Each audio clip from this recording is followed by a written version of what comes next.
So, ladies and gentlemen, we are witnessing the hip hop Royal Rumble. This is going off the rails. This is going haywire. Like, I've had to re-record this video 3 times. Each time I get ready to hit the upload button, a new response comes out from somebody, and I gotta scrap the video, scrap the thumbnail, scrap my thoughts, start from scratch all over again. So I'm back again with another video. My name is Mfasis. I'm a rapper, producer. I make podcast videos as well. Make sure you guys like and subscribe. To get to this though, to catch you up on everything that's happening within the past 48 hours, 36 hours, however many hours, the hours don't matter at this point. So earlier today, Monday, Daylyt releases a response to Joey Badass called Word to My Mother. It's a dope track. It's many shots. He starts his songs off with the cadence that's the same cadence from Nas's song Ether. He has some dope punchlines like the scheme about the Lion King and Scar, and he mentioned Simba obviously. He also took shots at Capital Steez and said, hey, if the world knew what Steez knew, then they would have jumped off a bridge too. For the people that are too young or too old to remember, Capital Steez was one of Joey Badass's best friends. He was in the group Pro Era. He was kind of like what ASAP Ferg is to ASAP Rocky. That's what Capital Steez was. I mean, you could argue CJ Fly was that too, but either way, that's what Capital Steez was. He killed himself, unfortunately, and Daylyt's implying several times throughout the song that something embarrassing happened to Joey Badass, and they're implying that they have proof, and this is a warning shot, so to speak. There were many dope punchlines in this song, such as the pipe down like the Mario Brothers line, that was funny. The you couldn't kill Kenny in South Park line, that was funny. You popped and skirted and expect to get killed, very funny.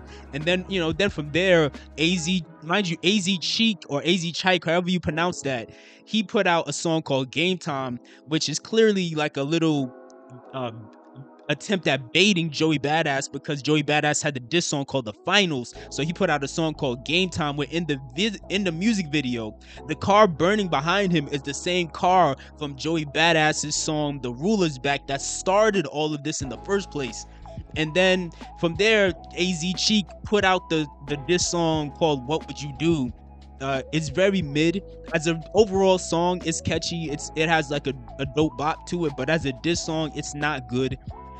He says that Joey Badass has like he said that the song Rockstar by Post Malone was trash. For the people that don't know, Post Malone's song Rockstar featuring 21 Savage, that was actually written by Joey Badass. AZ Cheek is saying that song was bad. He also said that Joey was the only one left from Pro Era still making music, which isn't true, but obviously he's trying to make the point that everybody from Pro Era fell off. I have nothing against AZ Cheek in general. Like, I thought his guest feature on GNX was dope, but I think this is an environment that he really shouldn't be involved in the first place, to be honest with you. I don't think he's lyrical enough to really compete in this, but that's neither here nor there. CJ Fly responds on the Radar freestyle. He's taking jabs at Curtis King from saying that because Curtis King did a reaction video to CJ Fly's other diss song that came out a few months ago, responded to Ray Vaughn and Daylyt, and CJ Fly and Curtis pointed out the fact that it was edited with CapCut because there was that CapCut watermark at the end of the video. CJ Fly put out some jabs responding, basically saying, hey, if I take out 50, I can't wait for courtesy, and things of that nature, punchlines like that, producer-based punchlines, because he's a producer. And Curtis responded from there with the song Cut the Cap Free Trial, where he took more shots at CJ and cracked jokes on him, because Curtis is big on like having a sense of humor and cracking jokes. So he took a lot of jokes at him, saying that he sounded like the Cookie Monster, and made fun of the fact that he had like an inhaler and all of that. And then from here, things started to escalate more later tonight. Like around 11, Joey Badass puts out the song My Town, where Joey snapped. He pointed out a point about Daylyt that I knew would be brought back up again, which is all the questionable things, the sus things that Daylyt has said on Vlad, as well as the sus things that Daylyt has done on other platforms, like exposing him, exposing his private parts and all of that stuff, which no matter which way you slice it, that is always going to be brought back up. That's easy ammo, and it's reusable ammo, because there's nothing Daylyt can actually say to defend that. He, at the end of the day, Daylyt, in the heyday of his battle rap days, he did a lot of ridiculous stunts for the name of attention. That's always going to be brought back up in this. Joey also had a funny bar where he just kind of dismissed AZ Chike by saying, I heard somebody diss me named Ash Cheek, which is a play on the way his name looks, because honestly, I thought his name said Ash Cheek for a second too when I first saw it, but that's neither here nor there. He had a dope punchline saying, is it UV me or UV Ray? And then from there, which also kind of flies in the face of Daylyt's statement about how you have these mediocre word flips, because in my opinion, that's not mediocre, but either way, to each his own. He also had the punchline saying, hey, I'm sunning y'all, Kanan ain't the only one getting raised. And he also pointed out, he also claims that Daylyt is pretending to act like he knew the verse already, but in reality, the reason he knew the verse is because he heard the verse back in March, because that cypher with Ab Soul and Big Sean that Joey did was pre-recorded back in March. And then from there, in my opinion, a complete nuke was dropped in the form of Joey Badass roped in Loaded Lux, the Harlem legend, the battle rap legend, the best battle rapper of all time. He roped him into it by saying, hey, Daylyt, you only coming for me because you scared to face Lux. And then from there, Loaded Lux took over. He bodied it like you would expect him to body it. Countless punchlines, more than I could even bother quoting right now. My favorite one was just simply the one where he said, I'm like the Knicks head coach, I'm putting in pain. Like, just insane. He was killing it.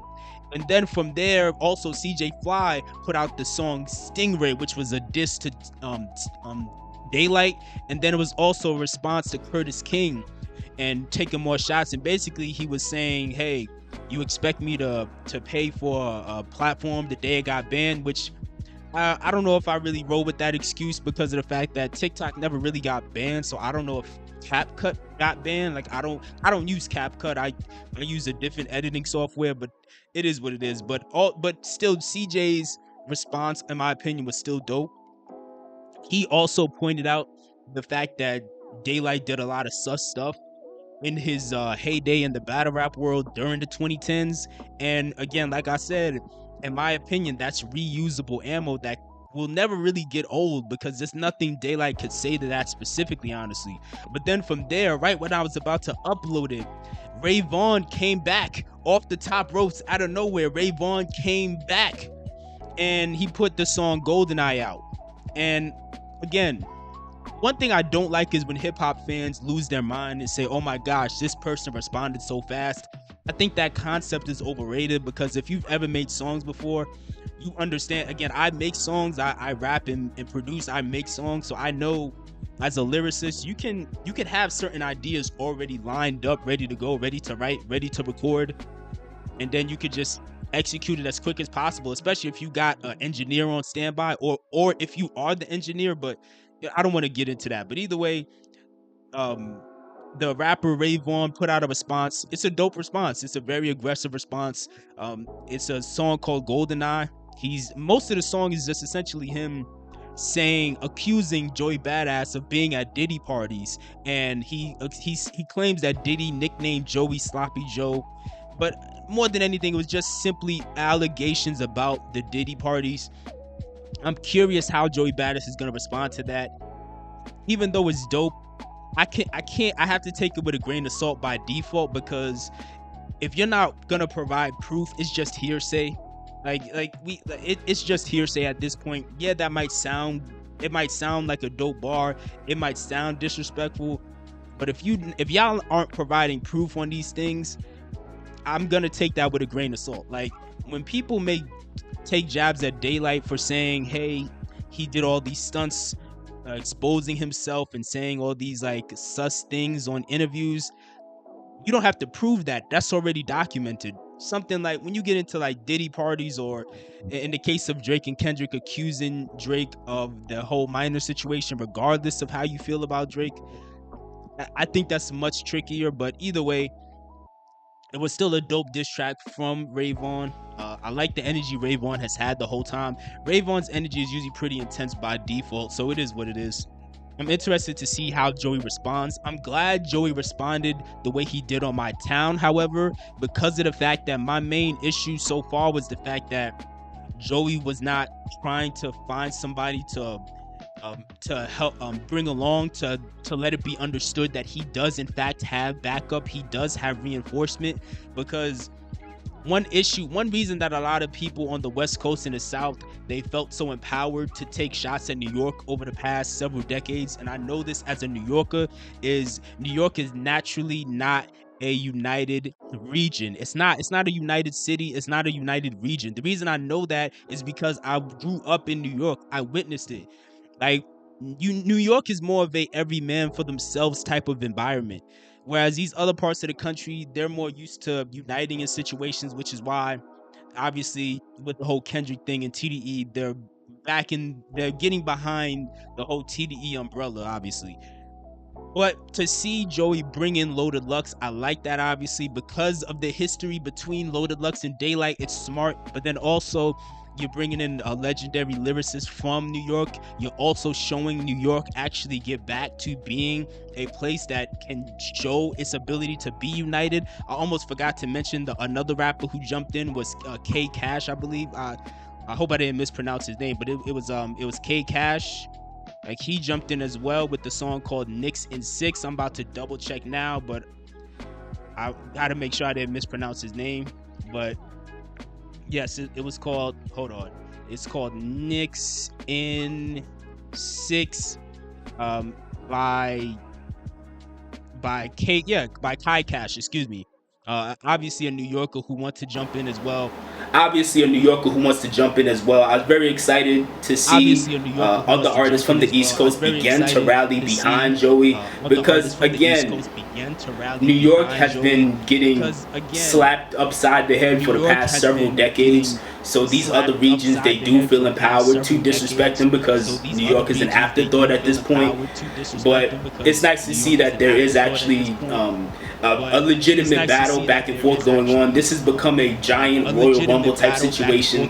I was hesitating to even release this because it felt like, man, each time I record this, another response comes out. So I kept thinking like, man, am I gonna record this and then have to delete it and record it again?